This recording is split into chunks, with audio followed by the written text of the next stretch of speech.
We came in 57. I remember that, 1957. I was born in 46, so I was about 11 at the time when me and my father came out first. And we lived in LA for a while, but then when we were able to get big enough housing, because I came from a family of 17, and at that time, siblings, but at that time, when we moved in Imperial Courts, it was about 7 or 8 of us, and we needed a big place. So we moved into the project, and I was raised in that Watts area.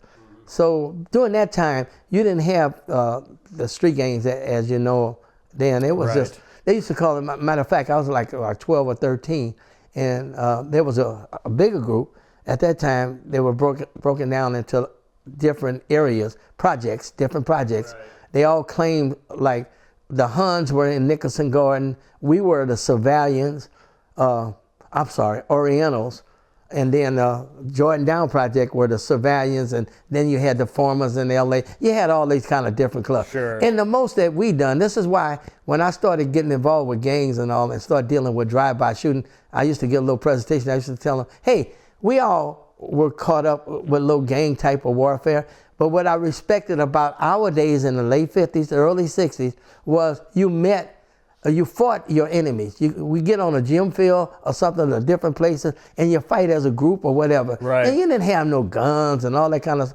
They had weapons now. Then they were like bumper jacks or brass knuckles. That's how we fought.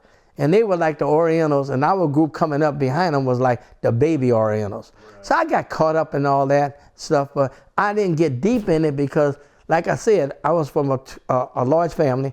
My father worked every day in the post office, you know, same mama, same daddy. And I had a father that I do a little stupid stuff, but that old saying, wait until your father get home, my mama used to say all the time, but then he dealt with me. So I kind of was intimidated not to get deep in all the mess. So I didn't get caught up in all that gang stuff. But eventually, as I grew up older, you know, and started working, and we moved out of Watts, and I got married early and stuff like that, I got involved with coaching. I was doing a lot of coaching at Imperial Courts with a team I had called the Watts Magicians that were the best players, and I had a lot of that going on. So we used to take teams from Watts and from Compton to Phoenix, Arizona for tournaments and stuff. So for transportation, it was a club. We had, at that time, vans were the common vehicle that every teenager or young adult had, and you fix your van up and had that. But that was good transportation, and when I would take my teams to the tournament, I would have 2 teams, and I would have to have about 4 or 5 vans to transport them to Arizona and stuff. Well, within that group of guys that helped me, 2 of them were Compton police officers, and the other one was my friend who hooked me up with them. So that's what doing that for about 2 or 3 years, and those guys traveling with me, gave me the interest in being a police officer. So one of them, Willie Mosley, one of the main ones, talked me in, and John, they talked me into applying for a reserve at Compton PD. I was about 30-something then when I got on as a... So kind of late. Yeah, I started late because I was working for Edison at that time, and I had a good job with Edison. But anyway, I got to tell you real quick. Yeah. You and my dad had some crossover, some overlap. I wouldn't doubt it. There, so my dad he's older than you, just a bit, only a bit though. Yeah, he was born in 45. I was born in 46. So, and he was born in LA, and then when he was a toddler, his dad built their own house in Compton. Okay. So just a few blocks away from actually what Southside became Southside Crip territory later.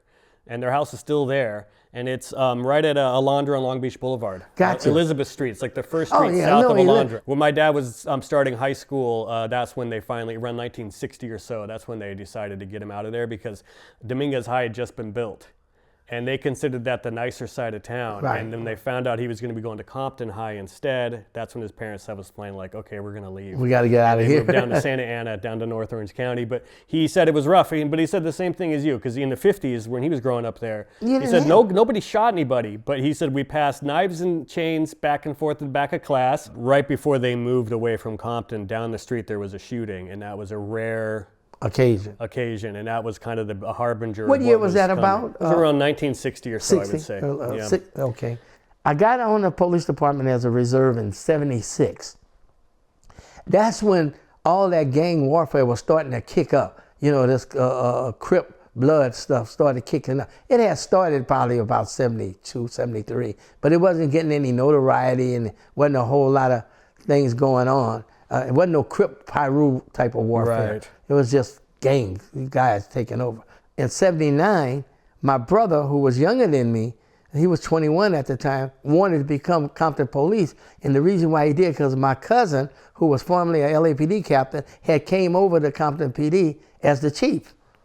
And my brother and one of his friends really wanted to get on Compton PD, and he kind of wanted them on it. But he wanted me, my cousin wanted me more than anything. But I was 30 years old, working for Edison, had a good job, kind of moving up. But so I took off a year to help my brother get through the academy. And then that's how I got started at Compton PD, and eventually got put in the gang unit and went from there. About 82, this all was brooding up. The Piru thing, the Crip thing, and all that. When I got indoctrinated, more or less, to know what the streets was all about, I had an advantage, and that's why my cousin kind of put me on a detail with a seasoned guy named Steve Beckman, who spoke fluent Spanish. He's a white guy who spoke fluent Spanish. And so they put us together in about 82, 83, when all this formulation of these different groups were going on. All these kind of proto gangs of the Bloods and Crips were starting to come together. They were coming together with the little war. But at the time, it was the Crips that were predominant at the time. Bloods hadn't really kicked up yet, or Pirus, I shouldn't say Piru. Blood is just a term, LA mainly, but Piru, they were kicking up. But how I got, how would you say it, indoctrinated myself, or had some idea about what they were all about. I was working, like I say, for Edison and stuff, and I used to go into these neighborhoods to collect the light bill and stuff. And me being from a big family out the project, I knew how my mama used to hide from the people coming to collect the money. So I felt bad in doing that job at Edison, turning lights off and on. But I would see the guys growing up, playing little dice games when I go to collect. And I used to help their parents and stuff. I would have to turn off the lights and stuff, but I would show them how to turn it back on after I left. So I got credit for it. So that's how I got kind of like liked in the neighborhoods, all these different little neighborhoods. That was my area in Compton. So I met a lot of these parents from different sets. Now their kids now are not anything but like 12 or 13, the little group. And I got on the police department. My cousin took me right the second year I was on and put me with this seasoned guy, Beckman. And we started documenting these subjects. And I knew at least of their families, the guys that were coming up claiming little sets, like South Side, mainly Santana Block and Atlantic Drive, all that, Kelly Park, the Crip area. The Bloods hadn't became prominent as I first started, but they wouldn't let us call ourselves a gang unit. You know, the gangs wasn't a term that they wanted to the system I'm talking about, wanted to recognize or give them no notoriety. Sure. Okay, they didn't want to do that. So Beckman and I were called the graffiti detail. That's what we were. And our job was to go around and start doing FI cards, field identification card, and documenting these guys that are claiming these different sets and stuff, right? So we started building up a record of it, and we would read the walls, the graffiti. You can read the walls, and it'll tell you who's starting to do all these drive-bys or crossing each other out and that. But I think it was 82, 83, I'm not sure. I was corrected in one interview about the year. But at that time, cocaine started getting introduced to the different groups, the Pirus and the Crips, as they got stuff. Cocaine was being introduced, and they start having money. So now these guys were not just starting to shoot up each other in different sets, doing the drive-bys and stuff on each other. Now they got money to get out of the hood and start having fun and socializing in white communities. And these two particular groups in about 82 or 83 were out near UCLA, that area, I forget what they called it. Westwood? Westwood, definitely in Westwood. And they were out there in Westwood, and they had a big shootout out there in Westwood, and a poor young lady a young lady named Terry Tashima, she got caught with a stray, but by a stray bullet and was killed. And that all of a sudden woke the system up and stuff. And within the days or so, right after that, the LA Times came out with a big article. There's some serious gangs in LA now. It's over 2,000. As soon as it started affecting white people or white neighborhoods. I didn't say that, you did. I'll say it. Anyway, I can say it. But exactly the point. But the thing is, it was a big deal. It was a big deal. Yeah. So at that point, the warfare started kicking up, now only because they weren't shooting a 38 or they were doing drive-bys now with AK-47 stuff. We started getting to crime scenes, and it wasn't no longer 2 or 3 shell cases. It was like 25 and 30 because these cats had all this stuff. But now the papers said, okay, you have a county. This county is full of gang members. Well, my thing was, okay, I've been dealing with it for 2 or 3 years. We know this, but it was within the hood, so it wasn't notoriety. It wasn't notoriety. It had no notoriety at the time.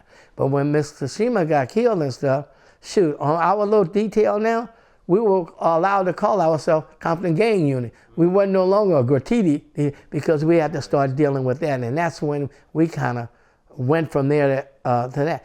But the shooting, another point that I wanted to make, like you said, your dad and I talked about in the early 60s and stuff, about we still had little, we used to call them social clubs, but they weren't, our warfare in a sense. But now these guys, a lot of the guys, young guys, 18, 19, got drafted into the war, the Vietnam War at the time, and they got drafted. But a lot of them were thugs and stuff. You know, when you get a draft, they didn't vet you or try to see if you had a record or nothing. Hey, you went, and you went straight to the front line. A lot of them cats wasn't cut out for it. So they didn't make it. They got discharged. They get washed out. And they get discharged and sent right back to the streets. But they had training. They had training. They had weapons training, and they were using what was rifles the main warfare with the Vietnam War?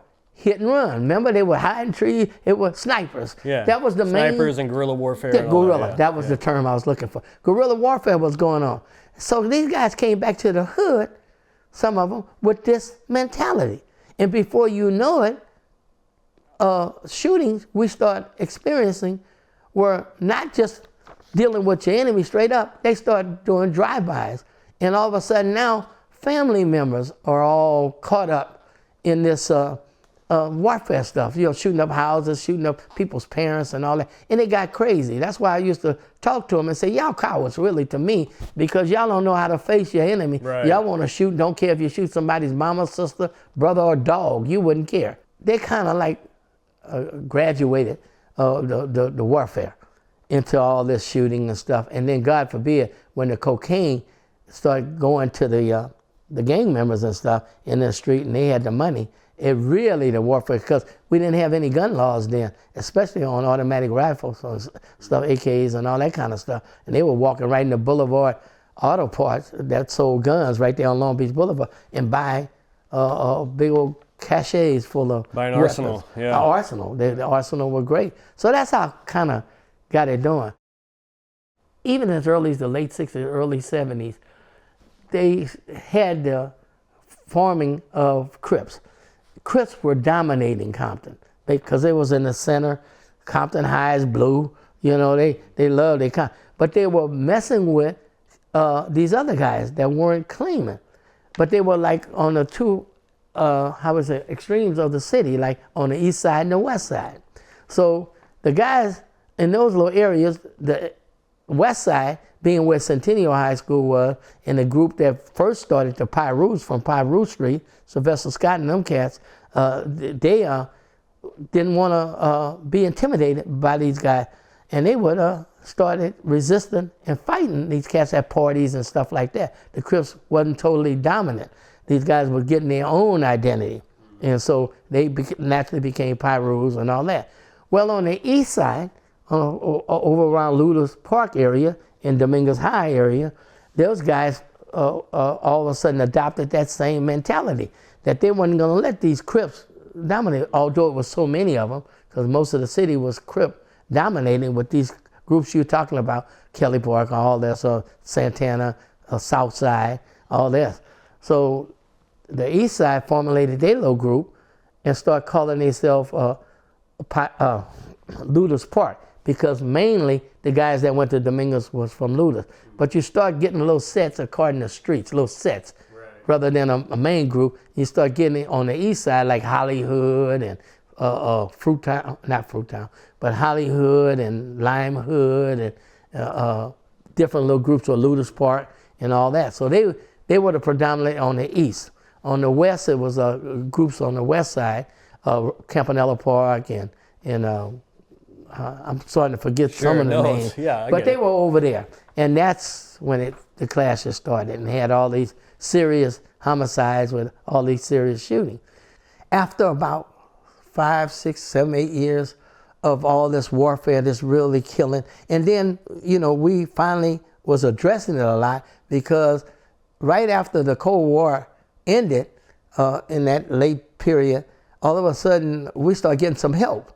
The federal government didn't have all this stuff, so they had to do something with these agents, the FBI and all that. They started coming up with groups coming to assist us of acronyms I've never heard of before. I didn't know the DOJ and ATF, the other ATF, DOJ, and all these groups, FBI too. Of course, also they come and start forming these task force to help us to combat all this madness that was going on between the Crips and the Pirus and all that. But that was facilitated because of how heavy the rock cocaine was tearing down all the neighborhoods, South LA, Compton, all that. And it really helped us. It really helped us to address it. But I remember distinctly, one day a guy named Bobby Baker, articulate for a sharp cat, he ended up working the FBI task force and stuff. Him and I teamed up. He was the brains, I was the street guy. I wasn't no brawn, but I was a street guy, and we complemented each other in attacking the dope thing, and he would attack the dope thing. I really didn't care too much about dealing with dope. I wanted to get burglars and shooters off the street. That's why I concentrated on that. But we riding together one day, and we see a car going down the street, and in front of it was 2 main Santana Block Crips. They were driving. One of them was driving, the other one was a passenger. In the back seat, it was 2 notorious Fruittown Piru guys, shot callers and stuff. They were in the back seat, and they went past us. We going one way, they going. We looked in the car. Bobby and I looked at each other and thought, "Oh shit, they're kidnapping these 2, or they got them at gunpoint. Something about to go down." So we pulled them over. We turned. Now I was good with the Crips because I was an old project boy anyway. So, but Bobby was good in talking to the Piru, because see, the Pirus were all smart guys. They all came from mostly 2-family homes. They went to school. The Crips only went up to school. They didn't go in the classrooms and stuff. They went up, but Bloods came from 2-parent homes. Yeah, they come from 2. So they were almost forced to go to classes and stuff at Domingos or something. I got this rolling down the street. So we pull them over. Bobby pulls the 2 main Bloods to the side. I pull the 2 main Crips to the side. Man, what the hell is going on? Oh, it's cool, Red. It's cool. This is Crips telling me. It's cool. You ain't got to worry. All that fighting we do, we partners now. Unbeknown to me and Bobby at the time, what was happening was they were getting ready to go meet these people that was flooding the street with the cocaine. Back in South LA and stuff, it was Freeway Rick and all them was getting it. But these 4 guys, 2 or 3 of them, had just got out of the penitentiary. While they were in the penitentiary, they met up with these Colombian, whoever was starting to feed them. They had their own plug. They didn't have to go through the kingpins anymore, They start plugging them with the cocaine for the streets. Okay? And that's how all that started. And these 4 were the beginning of it, and were the chosen ones to start getting a flood of dope to bring it into Compton, South LA area. Aside from Rick Ross and them, that was another different. But that's kind of how the gangs got introduced to the drug dealing. Right. Which enabled them to have a lot of money, do So a you lot pull of them killing. over and they're like, don't worry, we're just going to Yeah, go, hey, we're just be going to cool. meet We're up, we're friends just now. going to go flood we all society ain't- with but cocaine. It's fine. We're going to become cocaine traffickers. There you go. Don't worry about it. But we knew we had the problem coming. It Right. wasn't, how would you say, it wasn't covered the whole city or something. It was just Right. little bits and spurts of the cocaine, the rock cocaine deal. But man, it blew up. After that meeting, that's when me and Bobby really realized that's what they were doing. Yeah. And we talked to them later on. They were going to start getting introduced to flood the streets with it. That's kind of how it started in the Compton area. I think they came up with some law or something where we couldn't FI or something. What's FI mean? Field investigation card. You couldn't just talk to people for no reason. Well, you couldn't, and document them as gang members just because they were living in a certain area, which I understood, because I tried to stay away from that anyway, because I knew how in the hood you could be labeled just for associating and not necessarily a banger or down. So I guess AAU or something came up with something. So they disbanded us for a minute, and I went to patrol for a little while and did some training. But then when I came back, it was just getting crazy, and the chief put me back into the gang unit, I'll call it the gang. I had a guy named Pena, he worked with me for a little while. But it was really starting to increase, 88, 87, 88, 88. I mean, the warfare was like crazy because of the money that they were making and the weaponry. You know how rapid, how automatic it was with the certain things. So it got crazy. So I needed help, and so finally got Bobby Ladd. I kind of chose him because he seemed interested in what was going on, and he was pretty sharp. From Garden Grove somewhere. Yep. Oh, this white boy, what he know? But he was inquisitive, about what was going on and wanted to know. So I finally talked to Chief and to let Bobby work with me, even though he didn't speak no Spanish. But we worked together for about 10 months, me and Bobby. But he always was talking about this guy, Brennan, Tim Brennan, Brennan this, Brennan that. I started noticing Brennan was in patrol, asking us these same questions to me and coming and popping up at gang scenes and stuff, had interest. So Bobby Ladd said, hey man, I want to work with him. I think we'll work good together. I caught flack because I put them both together right quick. I said, okay, I'll take Tim because of Ladd. But then I was catching a lot of flack from the blacks. They were talking about, you don't give us a chance and you got two white boys. But what they didn't understand, within 2 months or 3 months of them working the streets, Ladd and Brennan, them brothers would they started getting so much intel, and they knew how to talk to them. They knew how to relate to How is that? How would you know? And just don't come down so hard. You know what I'm saying? You ain't kicking ass, taking name, almost like LAPD when they adopted Crash. It was all about, you don't talk to them, you don't baby, you don't get no intel. Roughing them up and stuff. That doesn't hook them up and shut them up. Yeah. Shut them up and hook them up. I got in a big argument with some LAPD guys at a court because they saw me in the hallway talking like you and I would talk. Right. And boy, they try to come up to me and chastise me.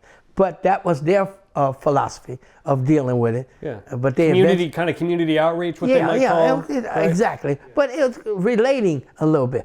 Not giving them anything, but relating where that you can deal with it, where they respect you as much as they would respect the police. But you expect that in a neighborhood with Chicanos and blacks, you expect them to give that kind of respect to a Chicano or a brother. And for the most part they would. But these were two white boys that got the job done, and they were coming a lot of intel. But like I said, a lot of brothers got mad, but I fought it. When they were trying to change it up. And them two were so dynamic and so complimentary to each other.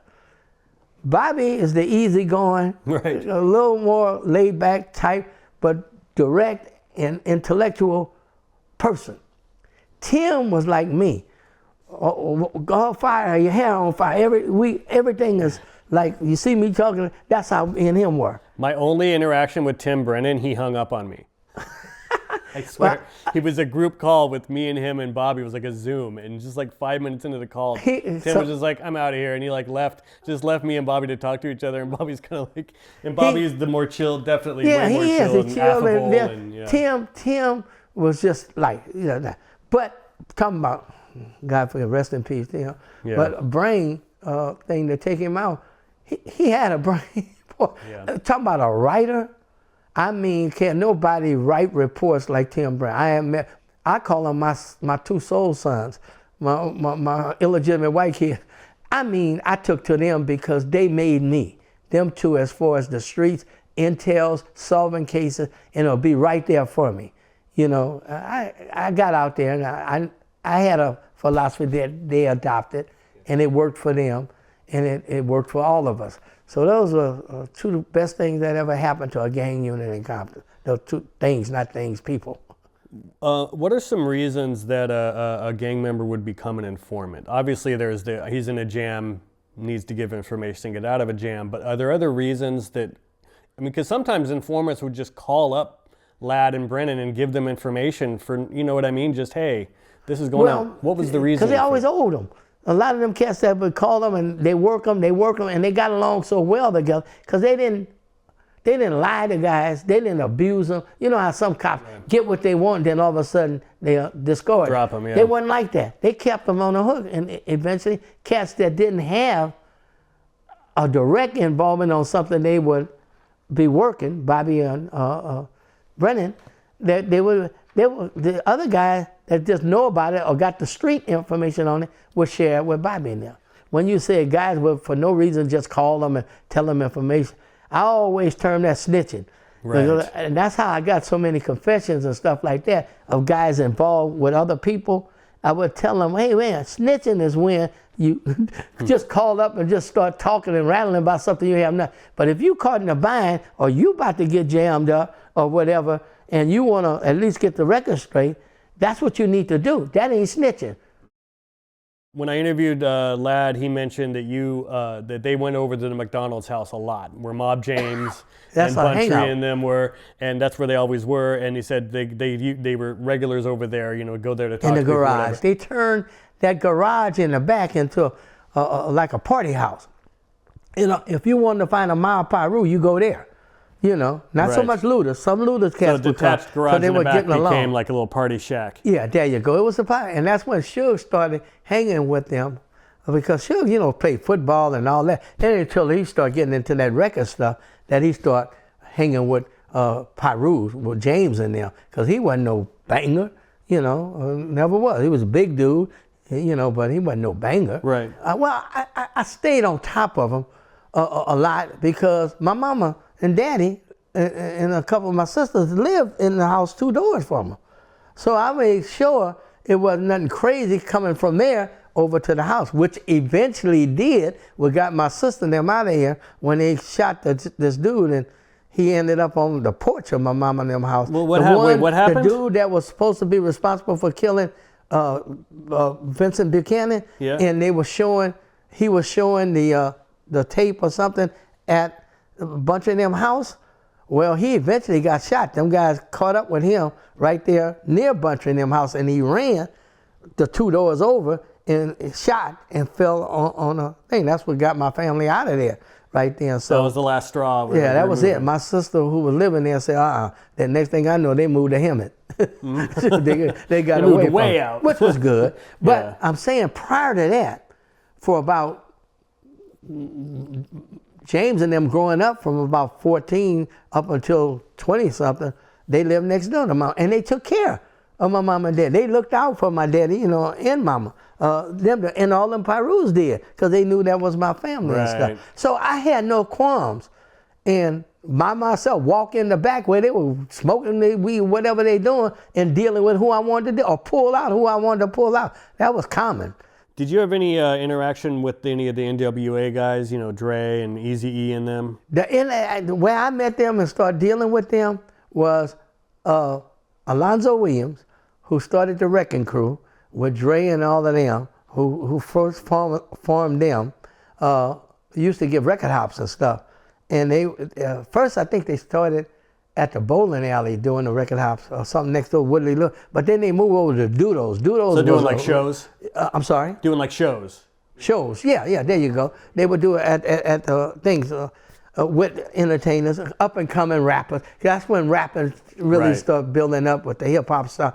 But then they moved over to Doodles, which was a big recording studio where Dootsy Williams used to record. Sam Cooke, all of them used to record there. They turned that into a place to have shows. Sam Cooke did. Oh yeah, all them cats back in the 50s. Wow, yeah, I know Sam Cooke, and he got killed in Watts, coincidentally. No, he got killed on Figueroa, I think. I thought it was Watts for some reason. Well, down there, somewhere. It was close. South Central, somewhere down there. It was on Watts and Imperial. Yeah. I think she threw some grits on him or something else. But anyway, no, Sam Cooke, daddy killed him. I'm thinking of another. Oh no, Sam. That was Marvin Gaye's. Marvin Gaye's daddy. Okay, Sam Cooke. That was Adam's district. I'm getting I know my Hollywood history, man. Oh yeah, that Joe Biden. Sam Cooke was killed by the manager of a hotel. Right, on Figueroa, where they had a hotel row right off Imperial. That was Marvin Gaye's daddy killed him. Yeah. But anyway, getting back to Alonzo Williams' cousin was a cop with us, Philip Bailey, rest his soul. Well, Philip Bailey wanted to hire us, mainly my gang people and us, because the shows in the hip hop were drawing Crips and Pirus at the same time, trying to get along to enjoy the show, but there always was one in the audience or something that's gonna start some mess, either over a girl, over sets or something, and there'd be a big fight. So to keep all that down, if they saw us there, like Ladd or Brendan, myself, or off-duty other cops, Fred, and different people, Philip, they knew us. So they if they were gonna hassle, they take it out and then take it down. So that's how, and I got to meet them. That's when I first met Dre. And then I realized Eazy-E, last name was Wright, and I used to tease him about being my illegitimate son. But he wasn't no banger either. None of them, none of them cats. They were all about, they'll talk. We used to call them studio gangsters or wax, wax gangsters or some on wax. But anyhow, that was my interaction with them. And I did a couple of security, especially at that big video that Eazy did before he died. Mm-hmm. When he was dissing some cats from Nutty Block. They were dissing some cats from Nutty Block and stuff. And I almost did his security for him, because to keep them Pirus for coming over and big mess or something. But that's all I knew about Eazy. Sure, really. sure. And Dre and them, through the Wrecking Crew.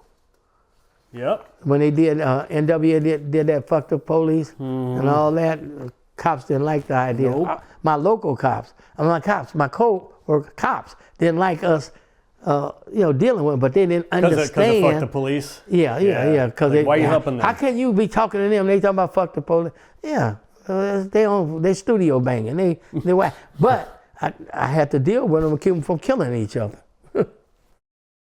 Ladd mentioned an incident where you and them went over to Dominguez High School, and Keefe was there with a bunch of Southsiders, and you started yelling at him.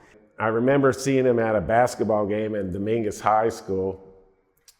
He was with about 20 South Side Crips, and we had a little run-in with Reggie Sr. Went to the basketball game. He took us over there, and he flat out was yelling at the South Side Crips in front of everybody, because there was a little incident that happened. But what had happened was, it was a basketball game between two rival schools, Compton High, who was basically Crips, and the game was at Dominguez. Was a Pirus set, Ludus and all that. More Pirus. And here's another event that brought in the Crips and the Pirus at the event. But at that time, I knew that wasn't gonna mix. So I got word that it was a big crowd up there at Dominguez for the game. And when I went over there, when I went over to check it out, it was starting to get a little antsy. And I realized the Southsiders were the main ones there talking head out front and all that. I just went off on them Crips about, get y'all, but y'all don't belong, y'all don't care nothing about no basketball. I was going, y'all, you know, I ran them all off, and they didn't particularly care for it, but most of them respected me, especially Darnell Brim, because he, you know, my wife and stuff babysit for his sister and him when they were Oh, wow. 9 years old. I knew their mama well, you know. Yeah. That's how I knew Brim's the alleged, Darnell. and he was the alleged shot caller for the Glencoe set of the South Side. Yeah, he Glencoe was crew. in South Side, inside, so before they split. But anyway, that was that game. But I think somebody started shooting in the air too, right? As I was running them South Side, something crazy happened. Crazy. But that's the event they're talking about. You mentioned knowing Michael Duro. Do you have any stories about him? You know, you knowing him since he was a little kid. Yeah, Michael was like almost like a little adopted kid for me. His mom worked with us at Compton PD. She was our property officer, Carrie. But Michael, I've been knowing through her since he was a baby, like about 6, 7 years old.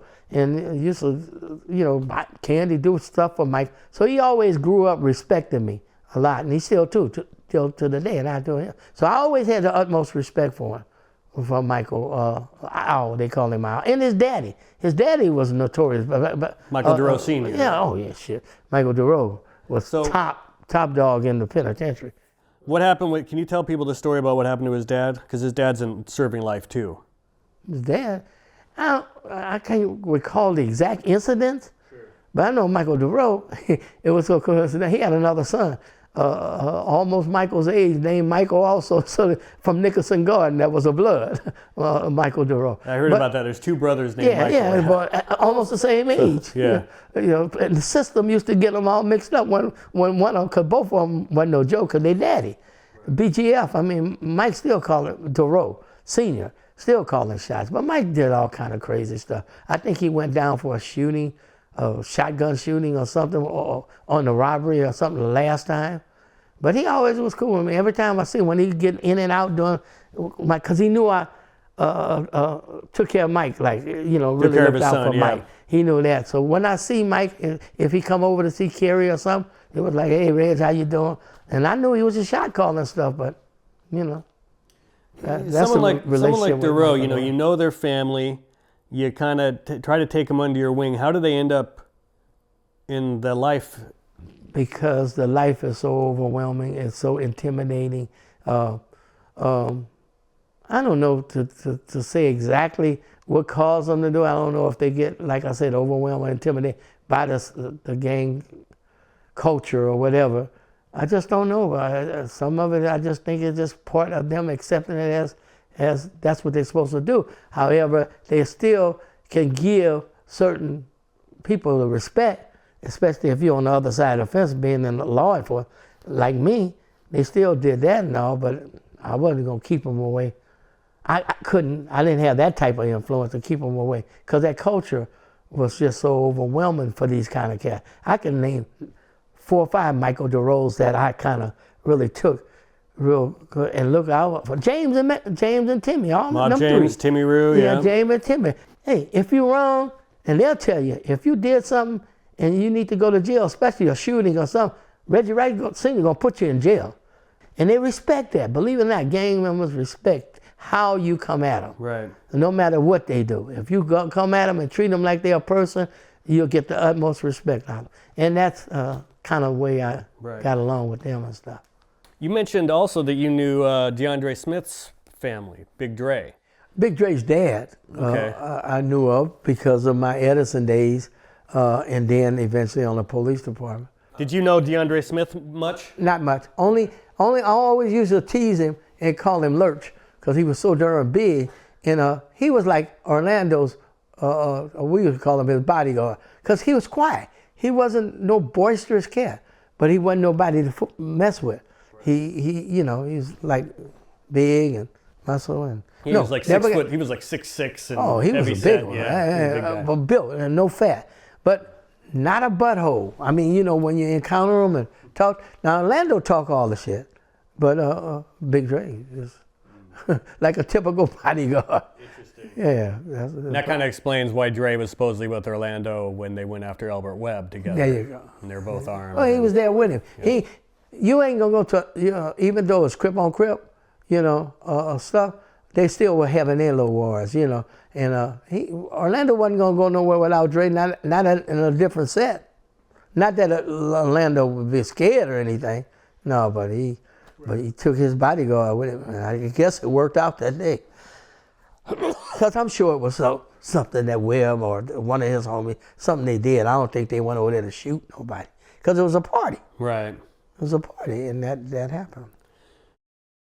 Take me back to the night that Tupac was shot in Las Vegas. What do you remember about that night and those first few days? Only thing I remember about that night in particular is I was asleep, and Reggie called me.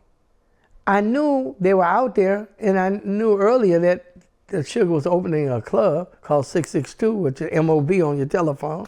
So when Reggie called me and told me that Tupac and Suge just got shot after the fight, and then and he said something about apparently something happened at MGM. I don't know if Reggie even knew about the fight at the time he called me, because he was at the club getting that club together, right? Security-wise, securing the club for an event that night. And that's why Suge and them were all on their way over there. That's why. Well, Suge, if Reggie was in there, part of him, trust me, Suge and Tupac wouldn't have been riding down that street in the same car.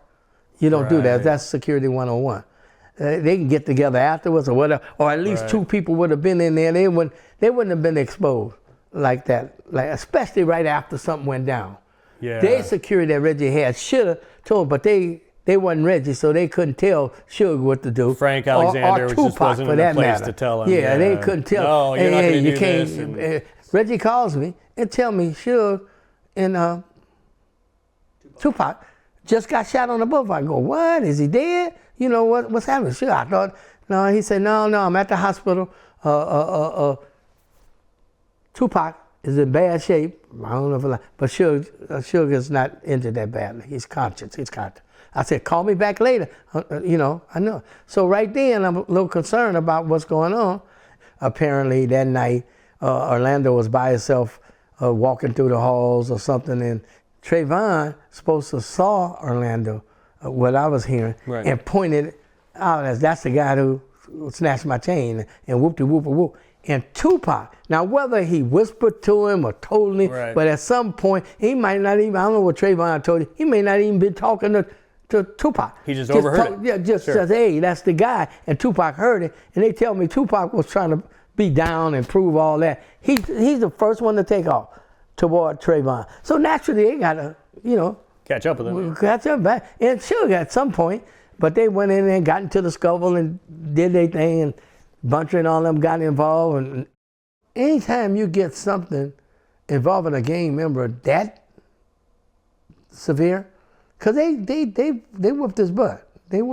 He got up and walked away and all that. It wasn't just a little scuffle, No, you can match. see it on the tape. You can see where they kicked him. And Suge allegedly kicked him. You can see him doing something. Whether he contacted, I can't tell from a tape. But knowing a jump and experiencing cats getting jumped, they kicking and punching. I mean, you can come out of there fatally, that type of whooping.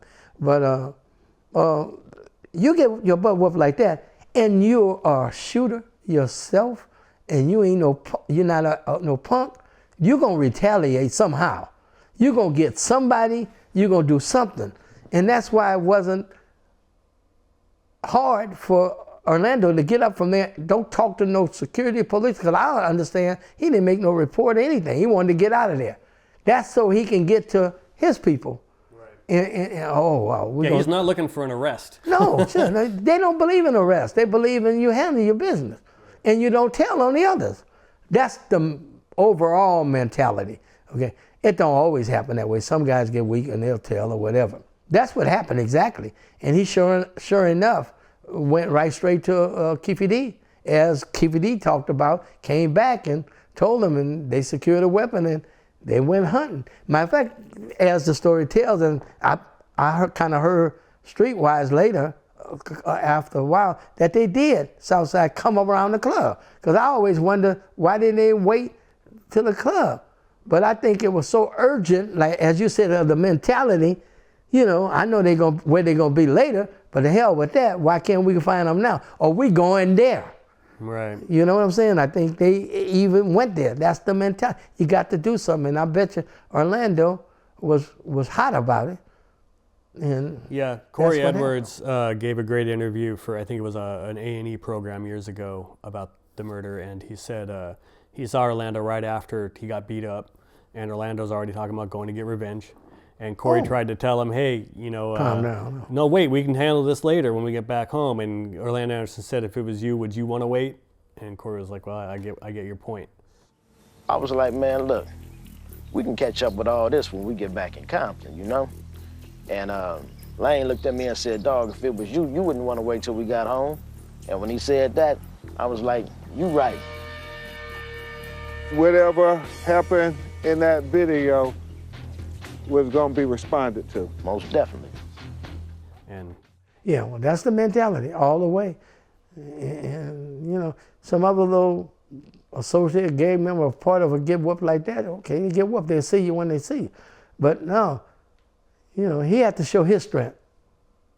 And why does he have to show his strength? What happens if he goes home? To keep his reputation going. And why is his reputation so important for a gang member? Because that's your currency? That's really what they got going for them. That's part of the culture to rule, you know, and you don't get a reputation without being active or doing stuff.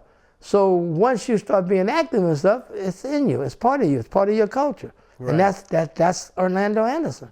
Orlando Anderson couldn't go home and for the rest of his life be the guy Tupac beat up. Oh, he wasn't going to be, you know, but he couldn't, as you said. Right. But he could go home and be the guy that killed Tupac. It wasn't a afterthought, or it wasn't any hard decision to make to go looking for. If he could have got a hold of something and got away right quick, he'd have done something on his own right quick. That was Orlando Anderson wasn't no joke.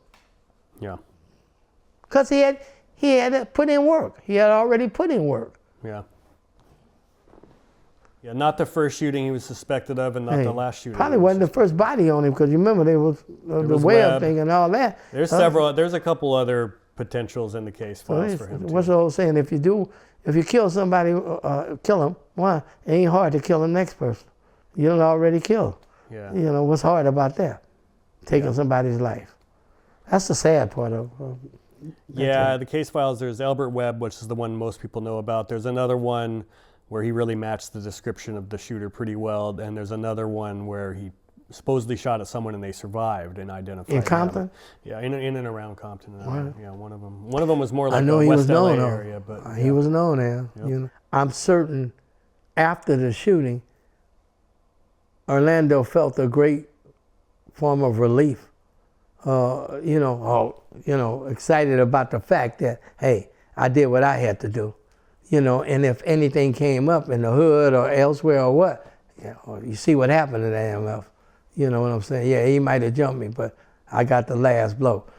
That kind of shit I know was running through, because that's their mentality and that's what they look for. From a gang perspective, he almost turned a negative into a positive. Exactly. Amongst his people, at least. Exactly. And it's something I had to do.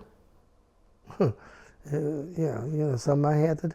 And you know what? Some of your people will put you up to do it. You, in the gang culture, like Big Dre or I think Keefe or anybody, T. Brown, wouldn't have been trying to talk him out of going in the first place. Let's ride. You know what I'm saying? Hey, what happened? Let's ride. It ain't like, oh man, we killed Corey. I didn't know Corey to be no gang banger. So him telling Orlando, I'm hearing that from you. I can see him saying that. We can get him later, what? Because he ain't no rider. Right.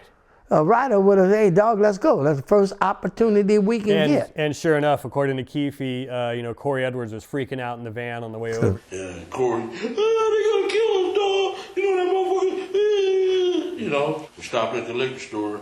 I got out the van with their ass and jumped in the Cadillac. Them motherfuckers buster, they scared. You guys are crazy, they're gonna kill us, like all this stuff. Yeah, he ain't no rider. After you heard initially that it was South Side Crips that may have been behind it, just because of the fight that happened with Orlando Anderson earlier, did you hear anything from the streets that was starting to corroborate that? Because you must then. Well, exactly, I did, but also not so directly. Because, again, a couple of days after all that went down, I was taken off the streets, basically dealing directly with that case. I had other things was going on. But all that started rolling, the chief thought it was best to take me off because Las Vegas PD wasn't accepting any information that I was getting from Reggie regarding, and I was trying to relay it directly to them. Because of Reggie's connections to death row. And yeah, and he was out there. And Suge Knight was stonewalling him at this point, not wanting to do his interview. And of Reggie's knowledge and being a security, he just wasn't at the scene of the shooting, but he still had a lot of clout as far as the security director to hear and talk about what they believed led up to the Southsiders coming back and shooting them through guys that were in Suge's entourage. So as he passed that on to me, I tried to give that information to Las Vegas, but they shut me off, wouldn't take my call, because I kept saying Lieutenant Reggie Wright. I shouldn't have said that, but I should have said Lieutenant Wright. And then right quick, they never came to the phone. The homicide guys, they never come. What they did is first thing in the morning, they called my chief, got a hold of my chief, and told my chief that they wouldn't accept it. They'll take the information from anybody else. That's why he decided to remove me from being directly involved in assisting Las Vegas into Bobby, me appointing Bobby, and Bobby just reports to me. So I was getting stuff because of my, having people calling me directly and all that. And I started hearing exactly what Reggie was saying. I was still getting calls. At the time, we had pages. We didn't have all this, where I would be getting pages of people that I knew from the streets that knew I wanted to know something that were telling me certain things. So that's how I had gotten the information. Darnell got shot. It was right after, and the little girl. And I go, oh Lord, this is about to jump off. Because, my experience and my sense said, okay, they done retaliated, they done shot over here. So at the Southsider, they gonna shoot. It's gonna be open at Looters. Right. So that's when I called Brennan and Ladd, and I said, hey, look, this done went down. Tupac and Suge done got shot, and now Darnell done got shot, because they know it's Southside, it's on. Get your butt and get out in the streets. Get out in the streets. Get there. So they came in that Sunday and everything. But before they can get on top of it, we had a shooting in Looters. There were 2 people got shot in Looters Park area. I don't know if it was a homicide, but a shooting started. Right. Somebody, and then it went back and forth, Southside, for about 3 or 4 days. So finally, Brennan got together based on all this incident and wrote a big, massive search warrant. And then Tupac ended up dying, which really built up everything. Tim and Larry got together enough to amass multiple search warrants for both sets, and ended up doing those raids and arrests and stuff. And they hooked up Orlando in it on that shooting that happened in the Nutty Block with Webb. I think that's what we arrested. We definitely didn't arrest him on the Tupac thing, because it wasn't our case. Plus, we didn't have enough, but it was enough to hold his butt. So they can pursue it if they wanted to. Right. If they wanted to. You picked them up for the Webb murder, so you could hold them if you needed to and give them time to. And then we kept the evidence. I think Ladd talked about it or so. The first couple of days after that, 2 detectives, good, sharp detectives, came to Compton PD to work with my team, and they were really into it, because we thought we also found some guns in a safe house right next door to where the cats hang out, or to where they could get easy access. Right, near Orlando and them on Burris, yeah. Yeah, it was on Glencoe, a little stash house they had. But it was a sack of guns that they recovered, and one of them also was the make and model of the one used in the Tupac shoot. So we were getting things that were evidentiary that could be looked at. And then all of a sudden, the next thing I know, about a day or so later, the sergeant, I forget his name, Mixon or something, he got a call. He got a call from his chief or somebody high in command that they got the word from the city hall, come back, don't collect anything, don't bring anything. They just dropped the investigation.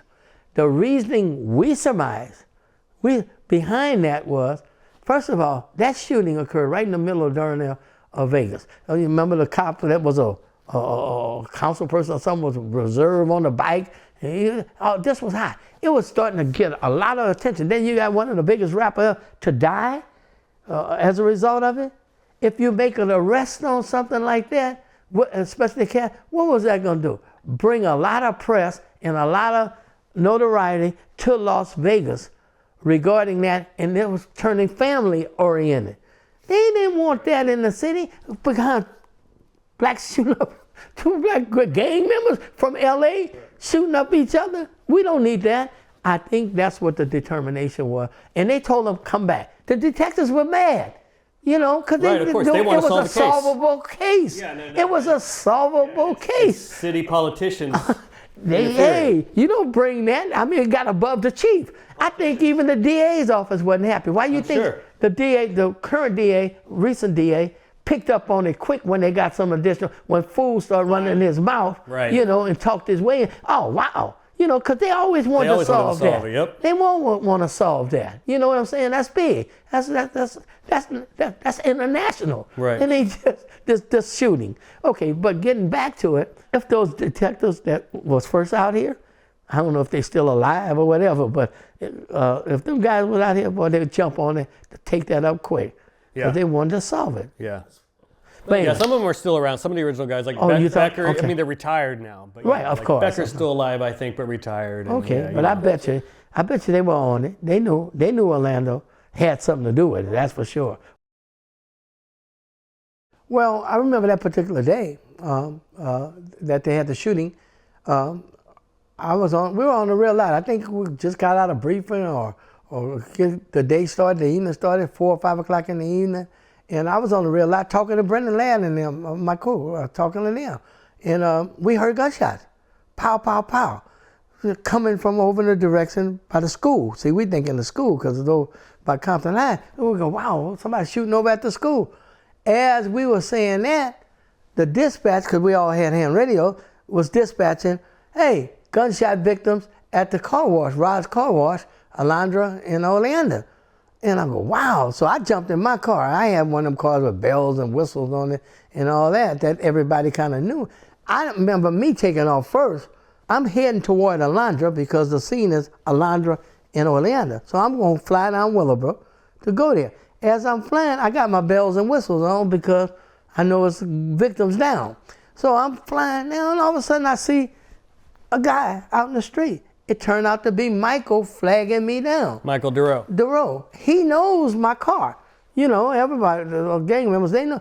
I'm thinking he's flagging me down. So I see him flag me down and I get out and I'm smart enough to know shooting Michael where he is flagging me down, he involved in it. He got something to do with it. I don't know what.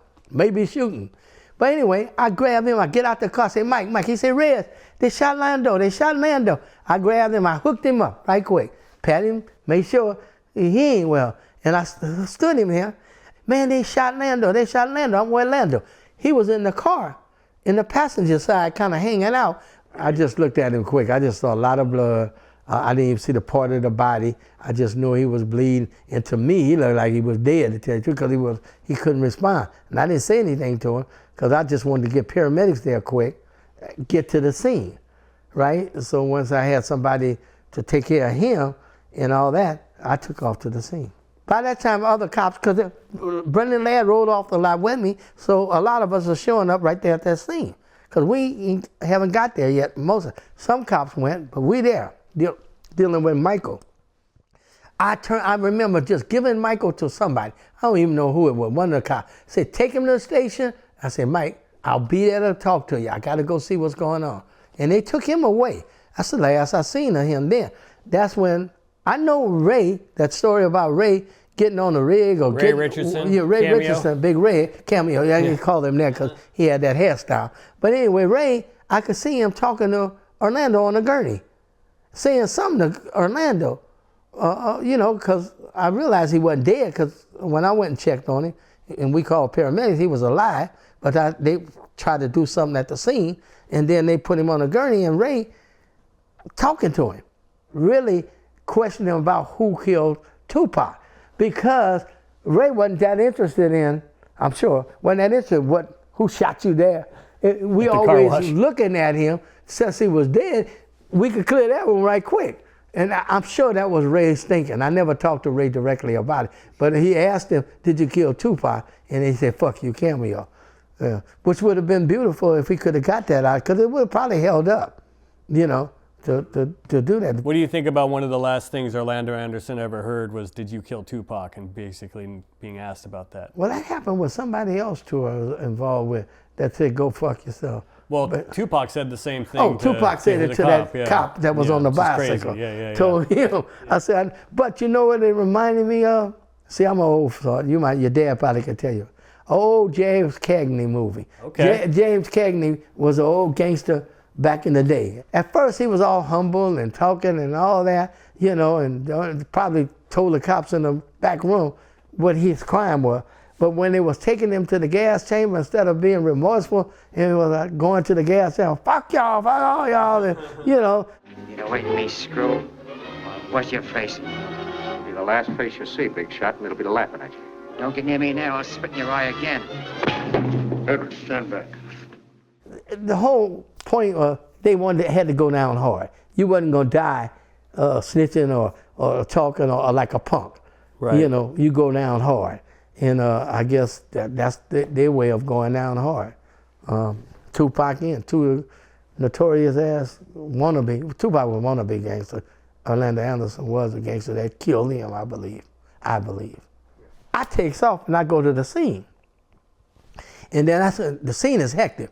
By the time I get cops there, because it's 3 or 4 gunshot victims. I go over there and just kind of supervise that, because I had homicide and detectives in gang unit, so I had to supervise them get coordinated, because it was a massive scene. Right. Lots of people around. And people talking, you know, because they seen it. Yeah. You know, it was telling about the shooting, so coordinating that. And I stayed there, and then eventually it got so overwhelming for us, we called the sheriffs in to help us to process it, you know, because they had more resources.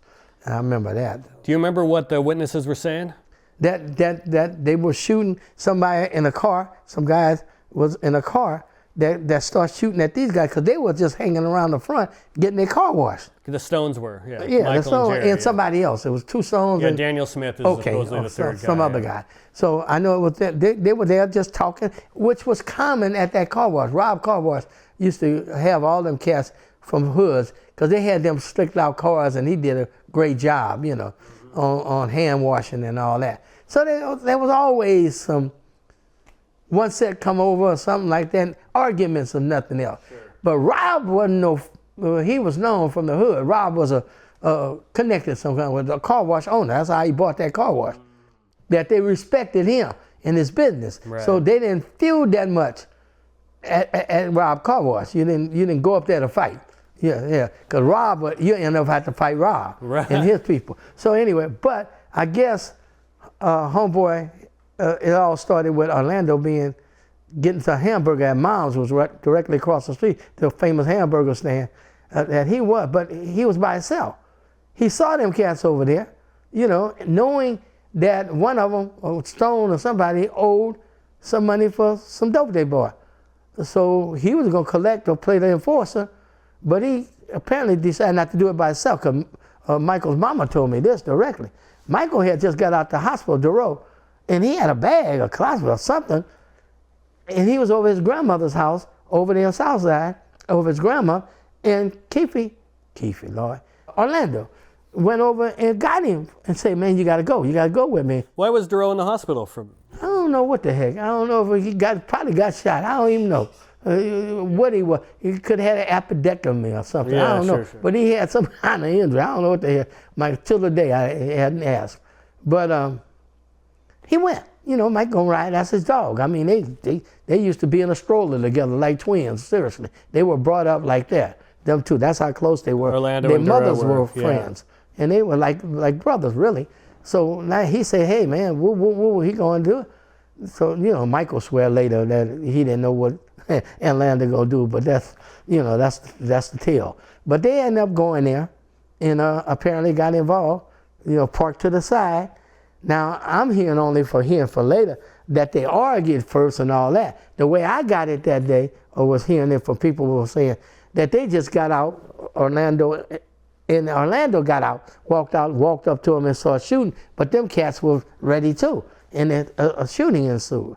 Now, I'm hearing later on something about Michael Duro grabbed the gun and was shooting. I ain't never heard I never heard none of that, and Michael never said anything about it. He did that. They shot him. He fell in the car, and Michael took off in the car. The story now is that Orlando Anderson got hit, dropped his gun. Michael picked it up and started shooting. You never heard that back then. I don't know where that came from. Your understanding was they both had guns and they both were shooting at the same time? Orlando and other guys. And Daroe, but what was Daroe doing initially?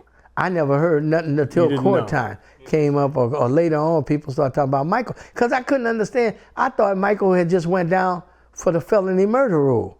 You know, right. Yeah, I thought that was Michael's case. I didn't go to Michael in them case, the case or something when that happened. But I was told later, I think his mom told me that they said really he got time because he did some shooting. I never knew that. Now, when Mike told me what went down, you know, about they were there and how he came and got him with the story I just told, Michael told me that himself and said that that's what happened. But naturally, he ain't gonna sit up there confess right straight out that he did shooting. Yeah, he's not going to say, also I picked up a gun and started shooting. So I can't say he didn't, but I just think, I didn't know anything. But I never put that out because I never saw nothing at the scene or heard that Michael did any shooting till court time. Wow. And he got 3 life sentences. Yeah, but I don't know if that's true till today or not, if he did do any shooting. But it came out in court. I guess you said some guy named Smith said that Daroe did the shooting, and he survived it, right? Daniel Smith survived it, yeah. I don't know that Daniel Smith, I don't know anything about him testifying. Somebody there, yeah, somebody one of the guys survived Keefe wrote in his book that he heard from Daroe. Who are you talking about now, Keefe D? Keefe D wrote in his book, I think, that he heard afterwards Daroe told him something like everybody at the car wash was shooting at them. So I don't know if they were back at them. That's possible. I'm telling you, that ain't impossible. And like I told you, Rob wasn't no joke himself. So I don't know. Who knows who joined in? Who joined? Or you know. But I heard. We heard a lot of shots. I didn't process the scene, so I don't have no idea because sheriff kind of helped us process the scene, and so I don't know what happened. I know it was a lot of shooting. Wow. And he was dead. I was going back and watching some of your old interviews before, and one of the ones that comes up always is kind of the first one you ever did, which was with Nick Broomfield and that Biggie and Tupac documentary, which was like 25 years ago. Well, yeah, I really don't like talking about that one too much because I get kind of this is why I'm somewhat reluctant to even do these type of interviews. What happened, and believe it or not, it was the sheriff department that we had just transitioned over into from Compton PD, and they allowed me to go on camera, and matter of fact, I took Broomfield around in a sheriff's car to kind of see particular neighborhoods and stuff in Compton. But this young man, I don't know how young he was, but he led me to believe that he was only interested in the gang culture throughout the city and how it started the origin of the gangs and all that. But deep down inside, he didn't want to do anything but to talk about Suge Knight, mostly in Death Row, and wanted to see where Suge lived and all that, which Suge was raised in the neighborhood I lived in, and Reggie Jr. was raised in. But then, when I noticed he wasn't concerned about the gangs, he didn't want to hear when I started talking about going to South Side or Santana area, he didn't want to. He just, oh, no, let's concentrate on this. So finally, I got a little suspicious of him. I took him straight to the police station, back to the police, and told him, get out of my car. You know. How did he react to that? He wasn't happy, that's for sure. And no, he started trying to But Nick Broomfield, he has me reluctant to do these things, but I do. I do like that that documentary just as a historical artifact. I like the people that he talked to are interesting, but as far as getting at the truth of what happened, I think it's nonsense. Yeah, well, I don't know. We can skip Nick Broomfield. What about Poochie? Wardell Faust, Wardell he's come up more because of Greg Kading, of course. Okay, well, Wardell, I believe, was directly responsible for the Biggie shooting. I believe, based on street information I had and the capabilities of him and description, a whole lot of stuff, Poochie was the shooter. Did you ever have any interactions with Poochie? Yeah. What were they over? Over just burglary and being a dummy. Early, before he got boy, I keep like I'm having trouble with that word. Notorious, notorious big, notorious. Before he was coming up, just proving himself in the hood to be down, Sure, be a shooter, whatever. Cause he didn't act in no group. He wasn't claiming Poochie. He wasn't no Ludus Pyru or this or that. He was Poochie. Yeah, but hey, that didn't play. But so he had to pick a set eventually. There you go. Well, you know, you Suppose he was mob. You're running around and crossing each other's hood. Ludus. But Ludus was always an older set. You know, mob derived off of Ludus because they wanted to identify north of Rosecrans in their own little set growing up. But the OG Pirus, you know, and all that, they were over there in Ludus. You know, right. They wasn't from mob. Guys never really grew up from mob. The original Ra didn't grow up calling themselves Luda Park Pirus. They called themselves mob. Some Luda Park OGs like Heron and stuff like that, they came over and started mingling with the mob until the younger mobs, as they go, start having their little issues between Ludas. Right. Like today, prevalent. I understand all that. But that's why I'm glad my mother got out of that. Right. You know, family, I should say, because my mother. So do you remember any specific interactions with Poochie? Yeah. Any specific stories? Tell me some what stories. About to say, it was just one I got him for burglary one time. He wasn't but about 19 then or something. I arrested him for burglary. But I had a buddy last name Faust from the project, Albert Faust, that I grew up with. And I thought he was related to them when I first arrested him, and he said, I owe you that, but he swore they weren't related. And I didn't, but I concentrated on that name, and every time Poochie would come up, y'all talk about Faust. And I know he was wanted for something. It wasn't a shooting. It was something. It could have been the birth. And I knew him. I went and got his butt. And I arrested him, and he ended up confessing to it. You know, the burglary or whatever it was? Well, it was a burglary. Yeah. Because it wasn't a shooting. It was because he didn't start shooting until a little later. And then when they started talking about Poochie was doing this, well, I said that, but graduate, because he got out of jail and then started doing stuff. He came out deadlier. Yeah, and then started being up at death row and all that. What was he like? What do you remember? One thing about these kids, and I just had that rapport with them, and by me being from the neighborhood, they knew of me and all that. He didn't get no back talk. He didn't get no talk. He didn't intimidate me. I'm sure I didn't intimidate him. He just respected. Probably say, "I motherfucker, I wish I didn't know him." He probably wanted to take my butt out, but he just had too much respect because he was doing sneaky stuff all through Compton. Like what? Shootings and robberies. He was a hustler. He was a gangster. Have gun will travel. Yeah. He was active. Yeah, very much. And did you ever hear about him doing jobs for other people, like doing enforcement or shootings for others? That was the thing. He was a hitman. I don't want to say nobody in particular he did jobs for, but you know and I know. Mm-hmm. But it was obvious. Right. It was obvious. Wow.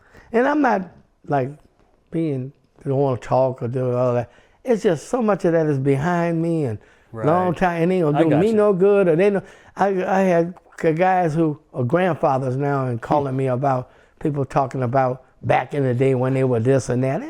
Hey, can they let that go? I survived. Don't talk about that. I don't want my grandkids hearing my name, so I don't like saying people's names. I think now because of murder rap, but also because of Keefe going public, and a lot of these people now have started going public too on YouTube and whatnot, and now it's becoming more mainstream. These names that used to only be known in Compton are now known all over the world, really. A lot of these stories are international. Right. Yeah, I know. That's why Brumfield wanted to come from the UK. That's right. And that's why he kind of convinced me in the sheriff department. It was all about just talking about kind of introducing the gang culture to the kids out there in the UK to kind of try to influence them to do differently.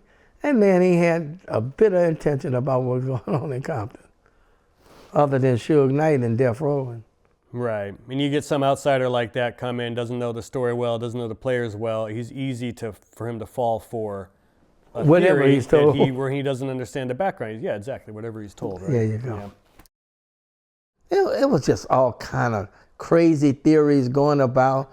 I remember one when they had the shooting with Bountry that went down at this gas station over here in Compton on Atlantic and Alondra, somewhere in that area. I was supposed to be riding in the car with Bountry. That was the theory. The people were theory claiming, at that right. time. They even had simply because when Bountry got killed, he was driving a vehicle that was in Reggie Wright's name.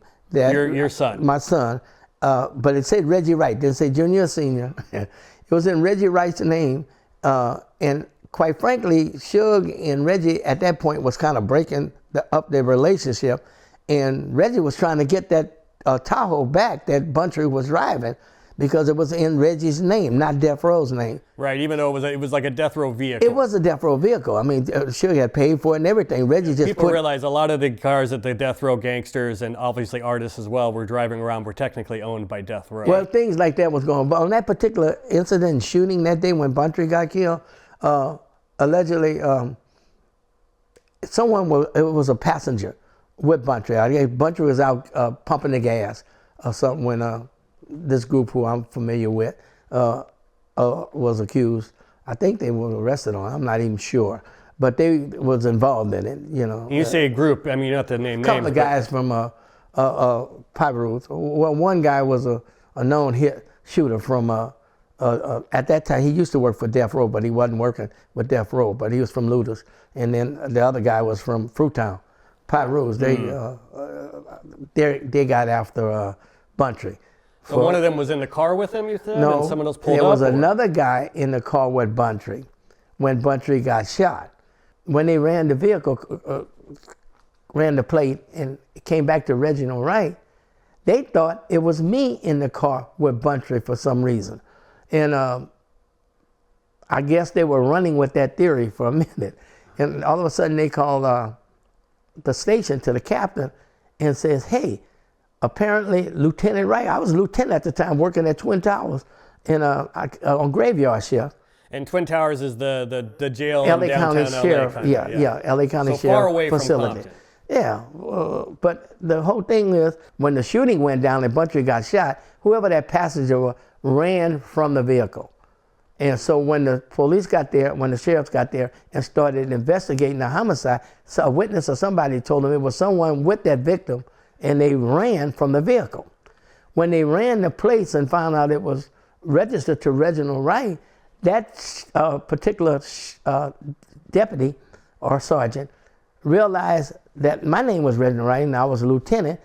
Knowing that I knew those guys from the group, immediately assumed that was me who ran from the vehicle, called my captain, called a captain at the ship. He wasn't my director, Cecil Rambo. He was the captain at the time.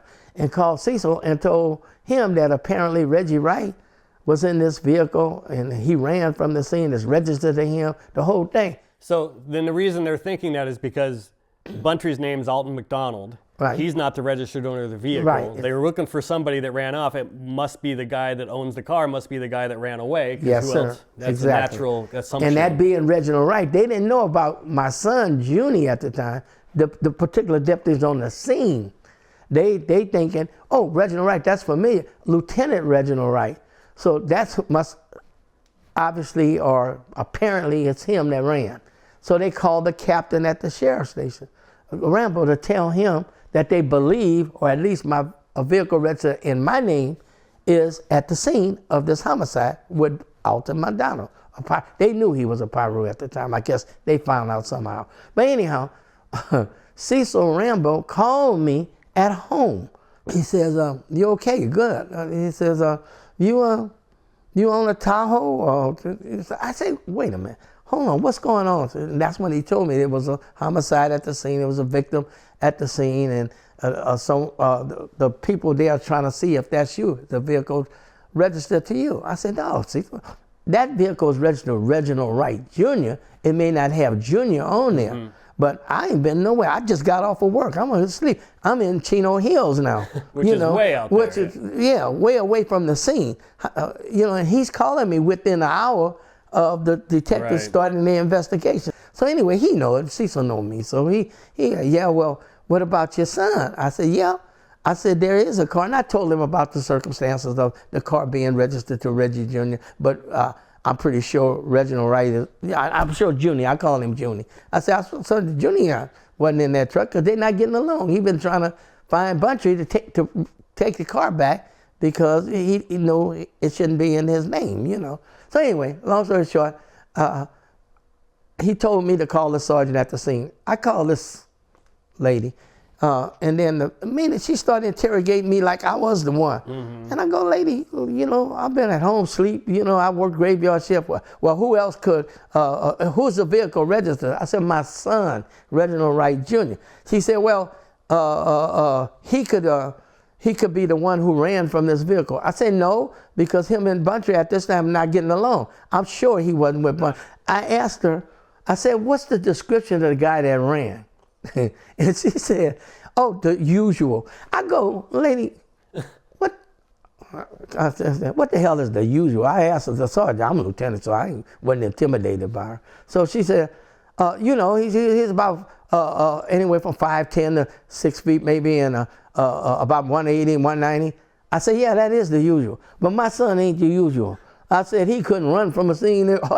He's bigger than that, much bigger than. So I knew it wasn't. How big was Reggie Jr. at that point? He don't like me talking about that because I mentioned it before on thing. No. He wasn't no 5'10" to 6 feet, 175 pounds. He was in the 200s. Okay, I said my son couldn't have ran from there. So I knew it wasn't Reggie. I was convinced of that myself. You know, they started doing some document or whatever these are, podcasts or whatever, and saying that I was with him. I walked inside the little place to pay for the gas, and I was in there, and when I came out, the shooting was going down, and I refused to engage in the shooting.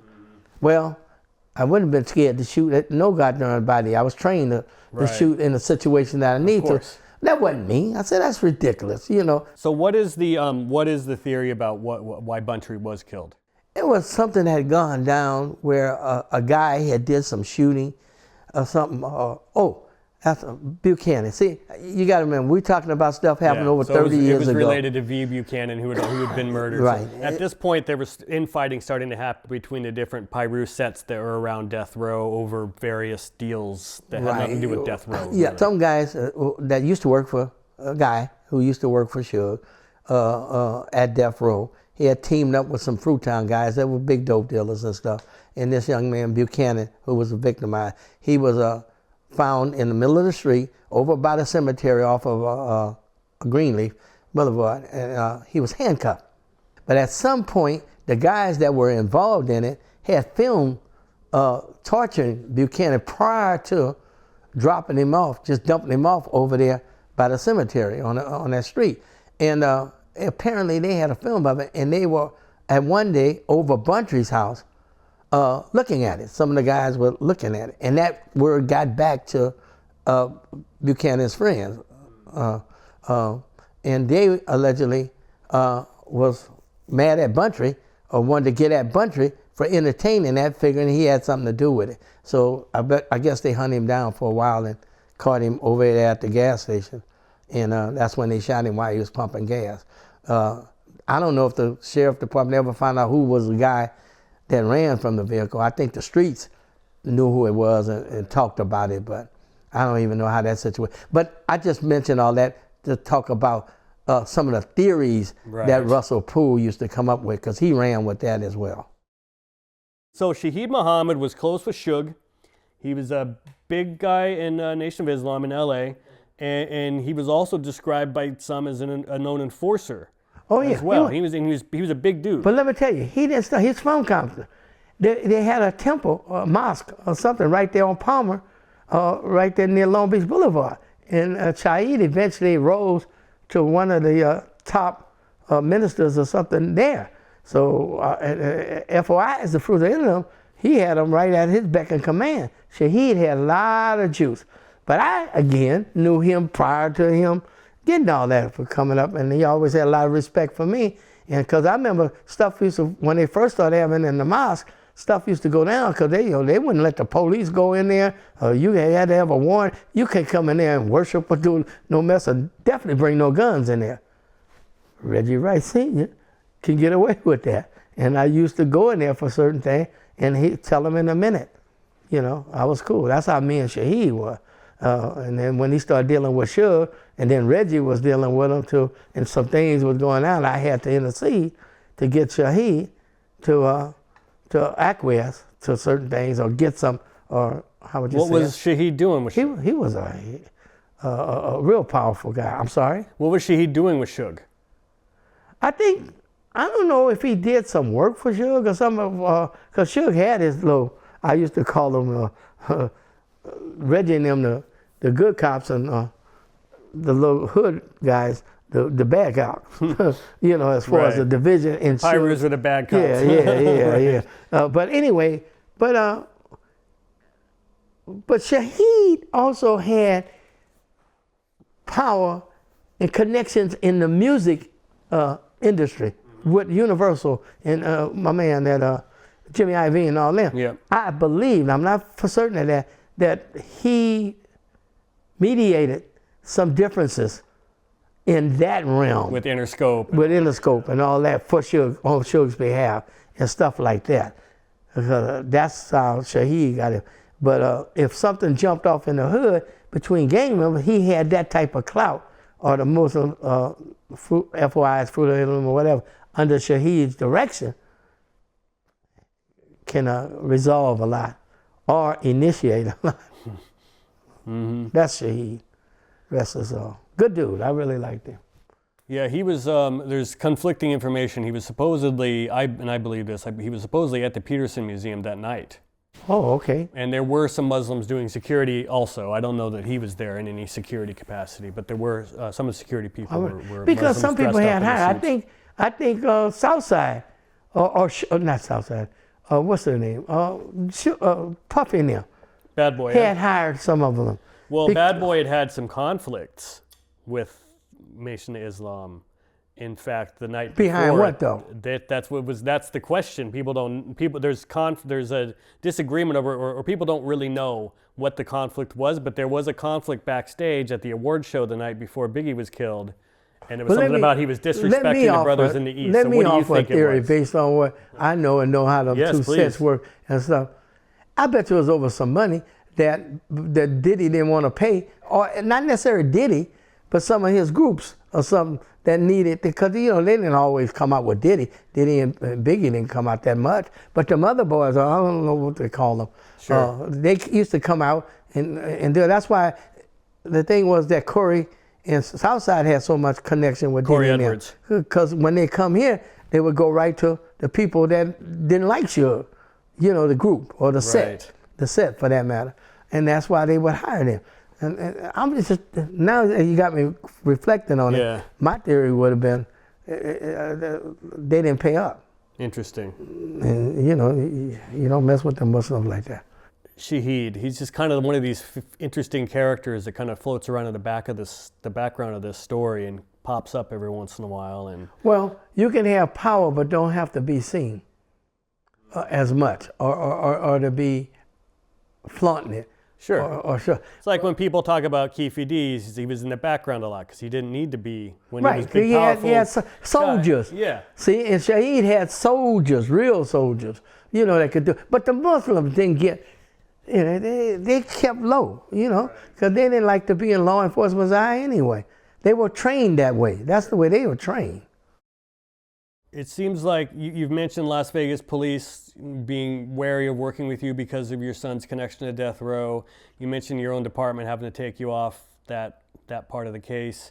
How did, knowing that your son's going to work for a company like Death Row Records, knowing the reputation that Death Row Records has, or even back then already had, knowing that there's gangs associated with it, there's federal investigation happening. How did you balance, and how did you feel about let me tell you how that came about, really.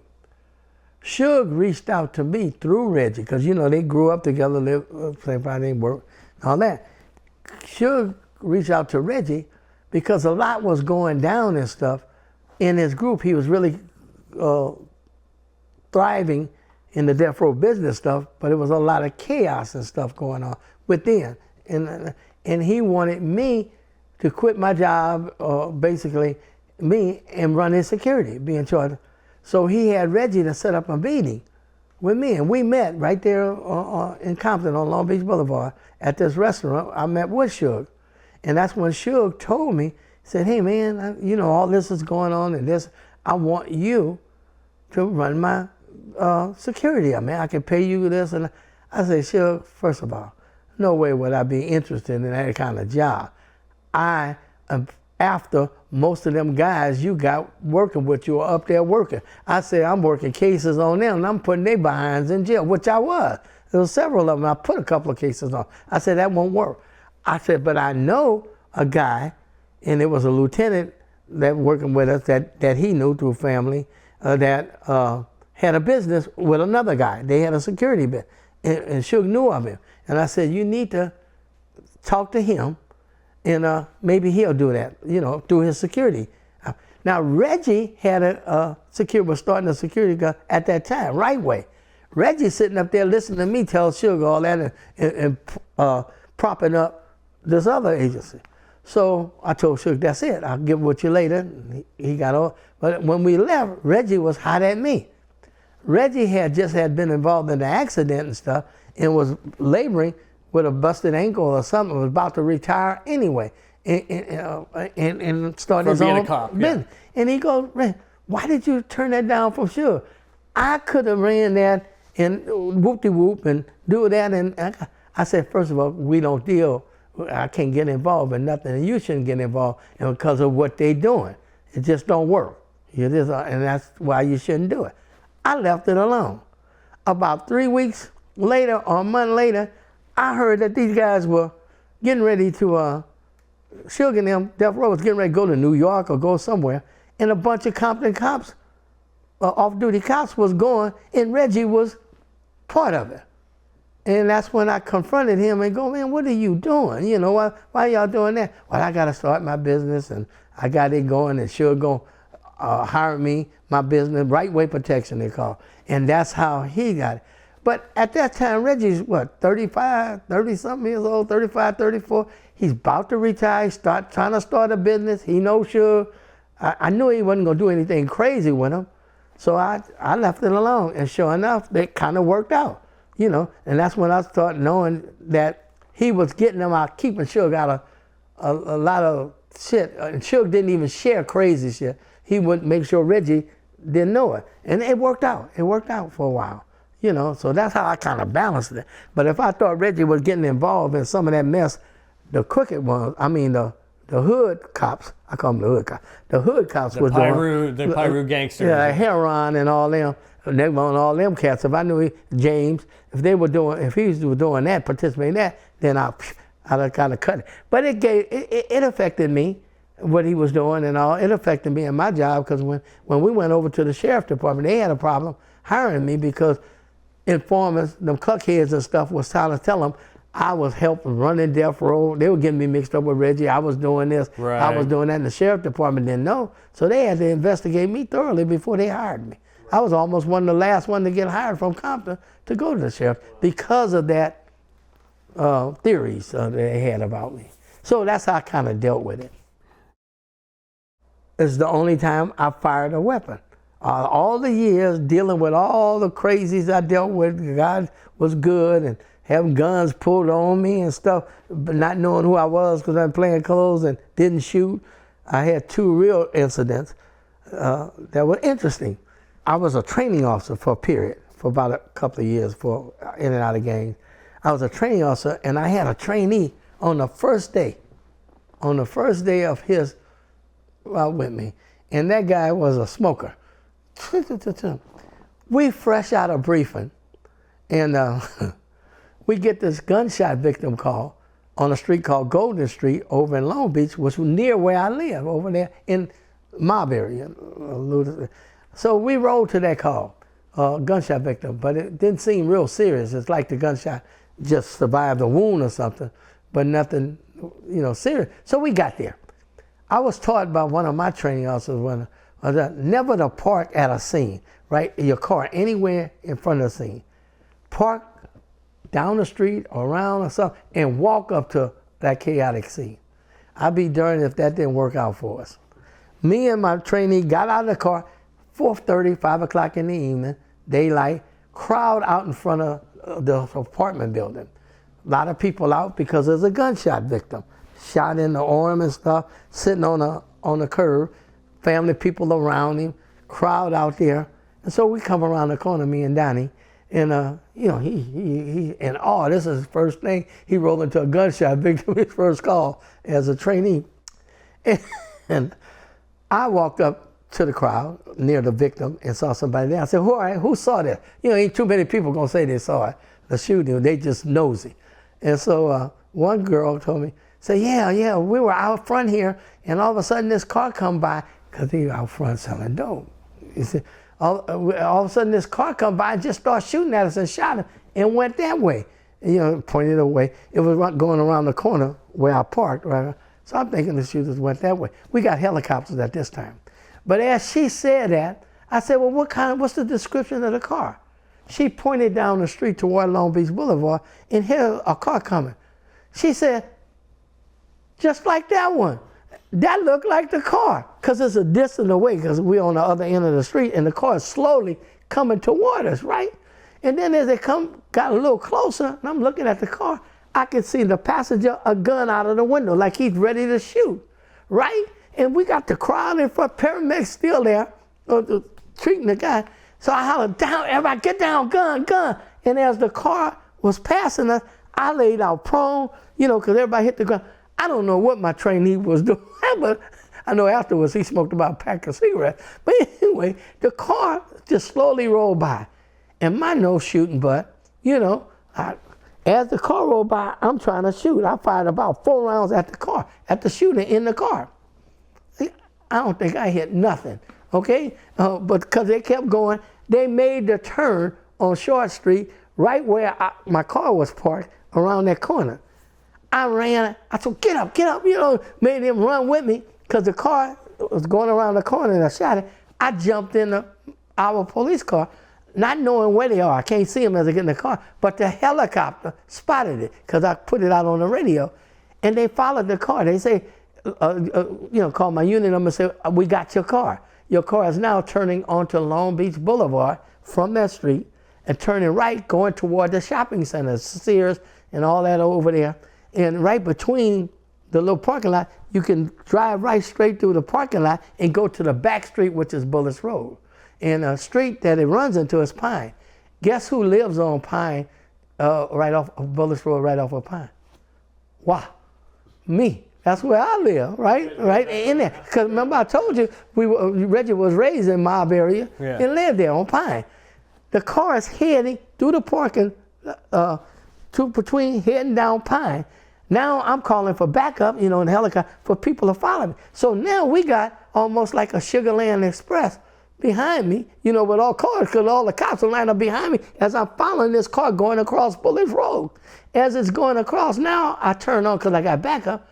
As we go, I turn on my bells and whistles, because I'm in the unmarked car and stuff. So I turn it on right behind it. But as I do that and get ready to turn, I'm almost passing my house. My 14-year-old daughter is coming home from school, and she's standing on the porch, and she stopped from going in the house to look. Oh, here comes a bunch of police cars. And she know my car because I'm undercover car, and she stays on the porch.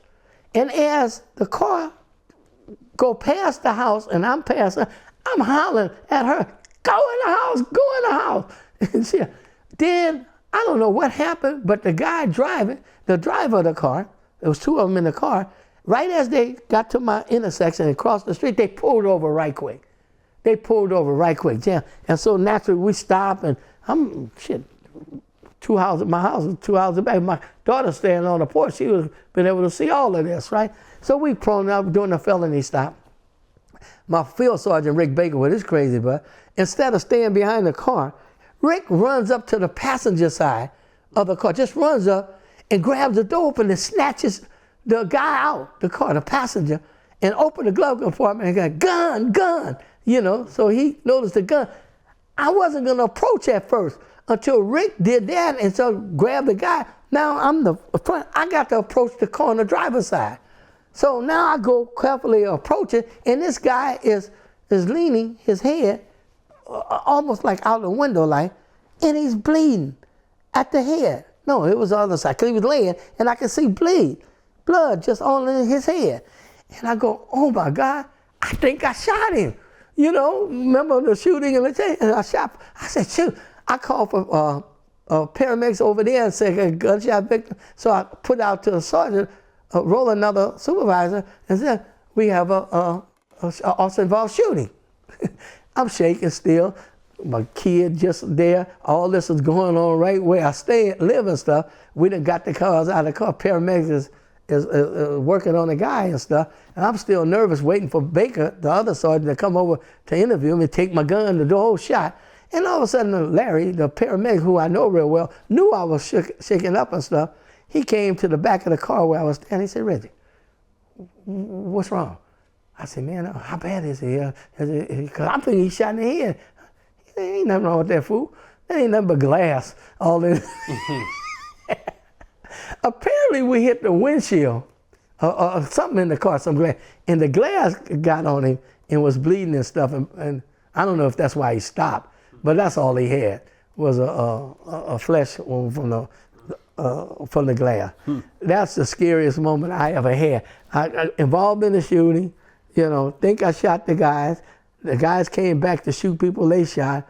And I'm nervous as hell, and like I said, my daughter out there, and it turned out he got nothing but glass. You talking about being relieved, you know, because you don't want to shoot nobody. I don't care, you know. But I found that one a very interesting one. And they end up confessing. They said they sold him some bad dope. It's two Hispanic guy. The guy he shot, and he knew it was there. But he knew the guy, when he shot him, they knew they didn't figure he didn't fall or whatever. So they regrouped themselves away and decided to come back to finish the job. Didn't know the police was out there because they didn't see the police car. That's why they came down to see, but they stuck the gun out to shoot because they think it's just the crowd. And we laying there, and that is. But I said, and my guy, I think he wanted to quit that night. He smoked about a whole pack of cigarettes during the whole investigation. He's like, what did I get myself into? Right? Yeah.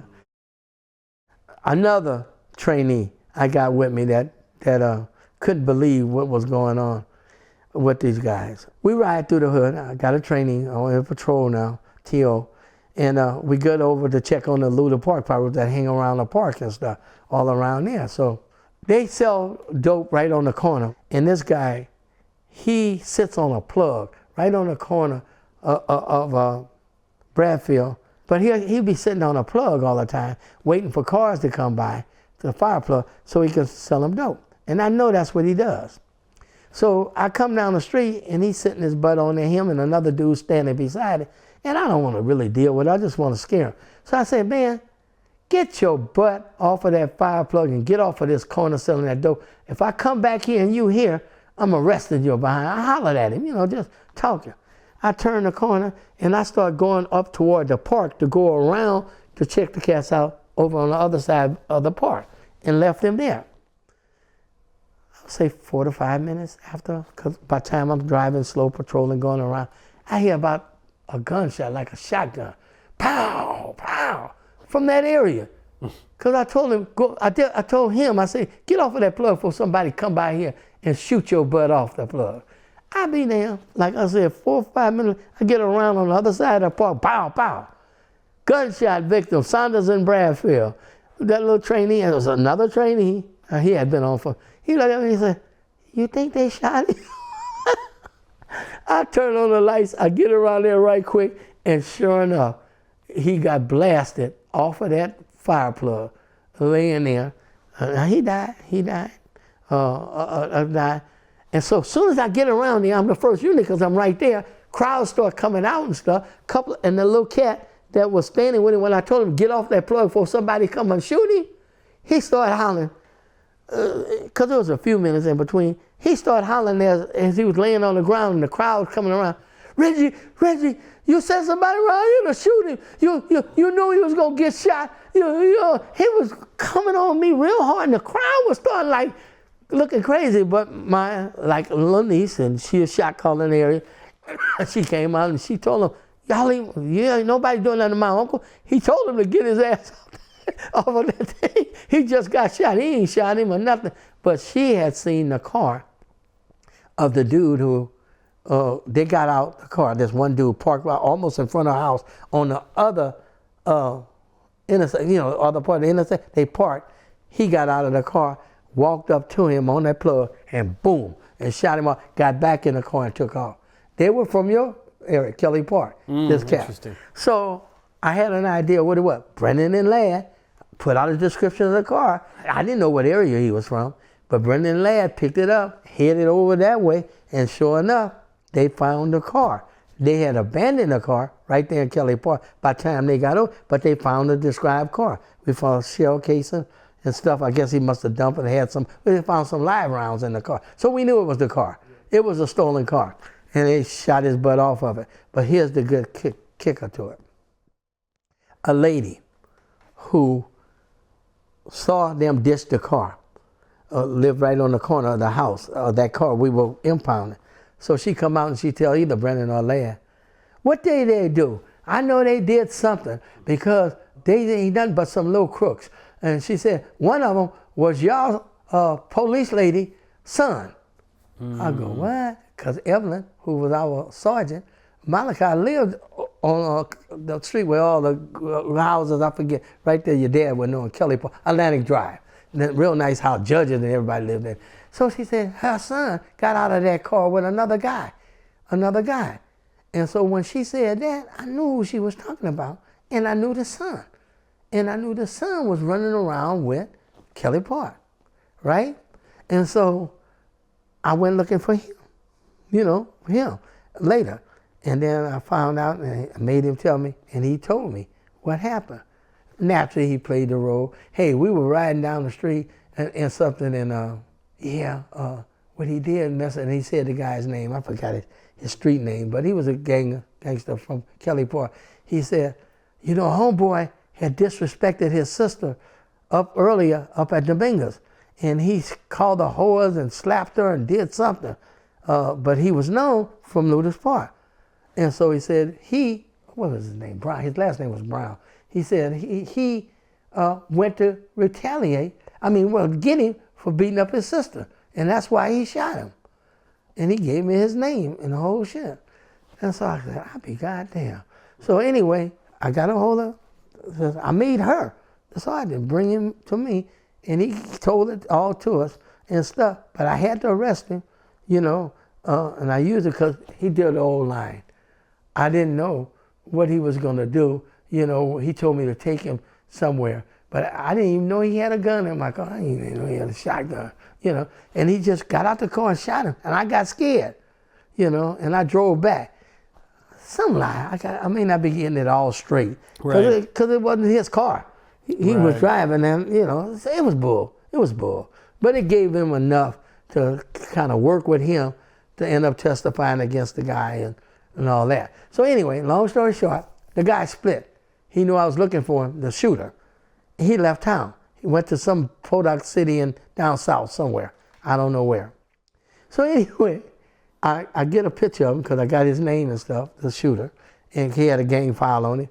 And I took it to somebody the guy who was standing with him that said I sent him to shoot him, and then somebody else. 2 people picked him out of the shooter out in the lineup, gave me enough to get a warrant. A week later, we looking for him. One of the dudes from the hood that I know called me one day and said, Reggie, on the phone at the station, they said, Reggie, come to the house. I got something to talk to you about I know you're looking for Brown and all that. So I got over his house. He said, be over my house at 4:30. So I go over to his house and stuff. We didn't have cell phones and all that kind of stuff then. And he said, somebody want to talk to you at his house. He went and got his phone, pulled it to the front, and he put the shooter on the phone, right? And he go, hey, Reg, I know you're looking for me and stuff, but that guy was disrespectful. I had to do him, but I know you got a warrant for me, huh? I said, yeah, I sure do. And then I said, you gonna get arrested? He said, I don't know, man. I feel bad about it now, and I'll surrender to you. And I said, okay, I'll come, I'll get a flight. Where are you? We'll come out and pick you up. no, I tell you what, I'll call you later on tonight. You come back, I'm gonna have my people to make a plane, get a ticket, and I'll meet you tomorrow. I said, you gonna pay for the ticket? I said, no, I'll pay for the ticket. He got and ordered a ticket, and he said, call me back and told me I'll be in tomorrow evening at 6 o'clock at John Wayne Airport. I'll meet you there, there. This all happening that night and stuff. So the next morning and stuff, about 10 o'clock, I tell my lieutenant, I said, hey, I got this guy, the detective lieutenant, not my lieutenant, the gang, but the detective lieutenant. I said, the guy who did the shooting over here who shot this kid called me up last night. He's somewhere in South somewhere. I don't even know where. He wouldn't let me come get him. He wouldn't tell me where he was, but he's confessing to the murder, and he bought his ticket, and he's coming on an airline flight. And the lieutenant started laughing. He go, man, ain't no suspect for murder gonna call you and tell you that he gonna pay for his own ticket and he'll meet you to surrender. I said, that's what he said at John Wayne Airport at such and such a time. He said, I'll tell you what, since you're falling for it, okay, you go. You go and pick him up, but you're taking 4 of my detectives with you. I go, I don't need none of your detectives. I got my gang guys and me. He said, no, we don't work like that. It ain't gonna happen no way. And they told me to call the airline, let them know and all. Sure enough, the long story short, we came, we notified, I had a sergeant from detective that had to go with me. They contacted the security at Orange County, because we got there 2 hours before he's supposed to come in, and they set it all up, and they had the plane to land on the tarmac. It didn't go into the gate. It landed on a tarmac. And then they came with us and stuff, and sure enough, the plane, they hadn't emptied nobody off the plane, a regular flight. They didn't even tell the passengers. They just parked on the tarmac, stopped the plane, and then opened it up and put the gate down and all. We down there waiting at the bottom, and him, and I guess it was an air marshal or something that finally went up to him and escorted him down the thing right in directly to me, and got handcuffed right on the tarmac. Somebody took a picture of it from the airline or something, and Polaroids, that's what they had then. Took a Polaroid of him surrendering to me, and I thanked him for it, because I cooked it to my lieutenant, the one that said, ain't nobody gonna pay for it. And sure enough, I arrested him. He confessed to the whole murder, got out about 3 or 4 years ago, got out from that murder, and called me up to the same guy who hooked me up, Connie, who was his friend. 25 called him, and he had to call me and told me he wanted to thank me. For taking me the way I did. I did my time and all that, and he said, you're a good dude. He wanted me to meet him. I told him, nah, I'm good. Right. But anyway, I found that's one of the stories if I wrote a book. I got some more.